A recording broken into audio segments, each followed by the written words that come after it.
preview of our game against Southampton on Thursday. Some would christen it as a 6-pointer, but we're not going to get relegated. But we're back at Old Trafford for this game.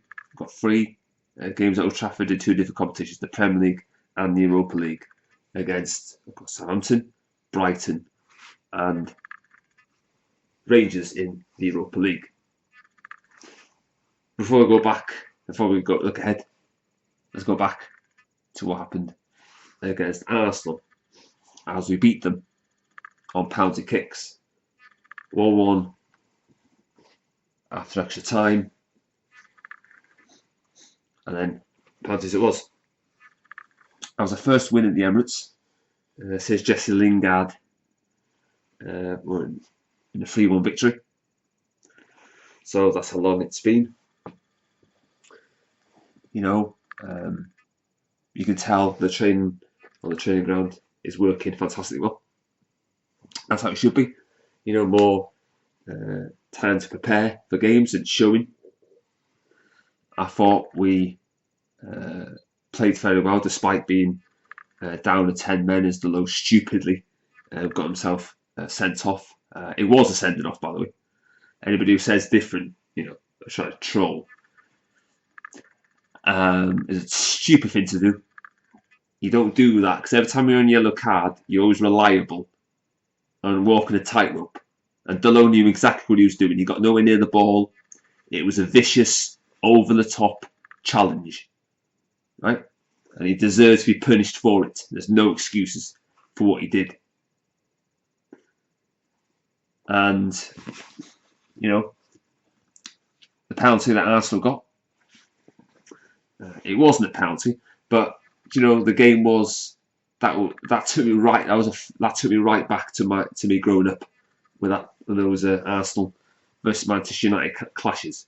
Keane Vieira, Keown, Van Nistelrooy, to name, but 2. So it was fully enjoyable. I'm glad there was no VAR. The game flowed better.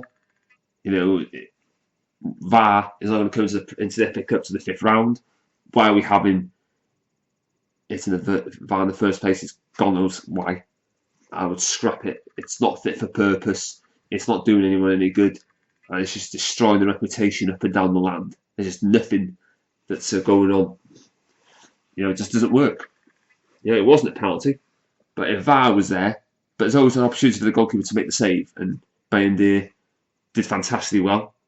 That was without question his best performance in a Man United shirt. He made a great save to stop Declan Rice from scoring, to make it 2-1 at that point. So he had a very good game, and I'm sure that he wants to stake his claim for the Southampton game. But we played so well, and we gave Arsenal a run for their money. We delivered, and we deserved to win. We deserved it. Yes, Arsenal had loads of possession. They had the majority of the chances after sending off, but we performed heroically, and Amrin and his coaching staff need a lot of credit, because it's okay training, but if it goes to one ear and not the other, and the players don't listen, then there's no point doing training. It's pointless. You need intelligent players listening to the coach and his methods, and they've done it with aplomb. But we now see this consistency ever.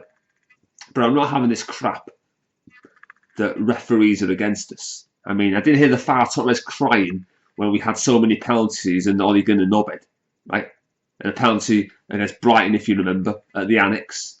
The whistle had gone. The referee had blown the whistle. And yet he gave a penalty kick. It was never a penalty. I was the only Man United fan to say it was never a penalty. It should never have been given. It was a disgraceful decision when there was no fans in the stadium. So you far top reds would do well to remember that. But they do not speak for me. You can take that to your own shite. But I don't endorse that. It's so stupid. Any of our fans say we don't get decisions. The referees are against us. You're just stupid. Really, you're trolling, aren't you? You're absolutely stupid. But then, when you got people saying, Pep Guardiola brings no guarantee of success, it might as well be Celtic. It just tell you all you need to know about how stupid some of our fans are. And I use that term very loosely.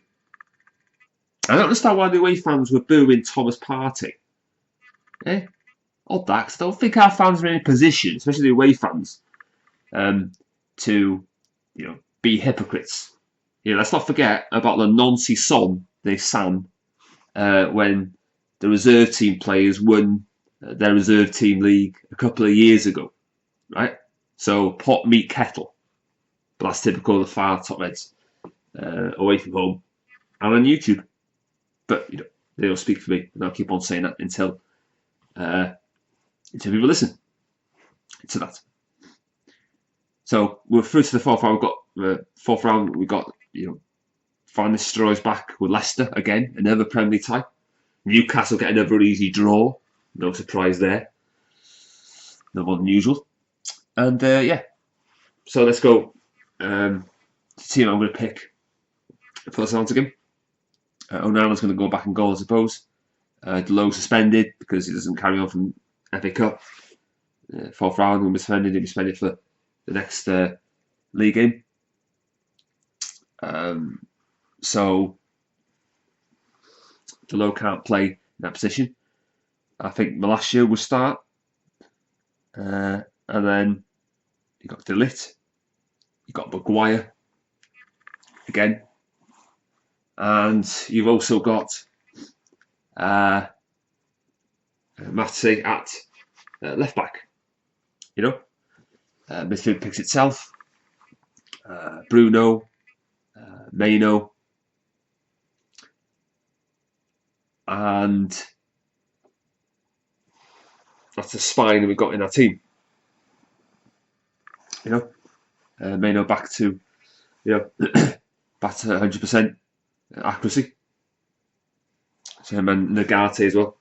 Won't face a ban. So those three.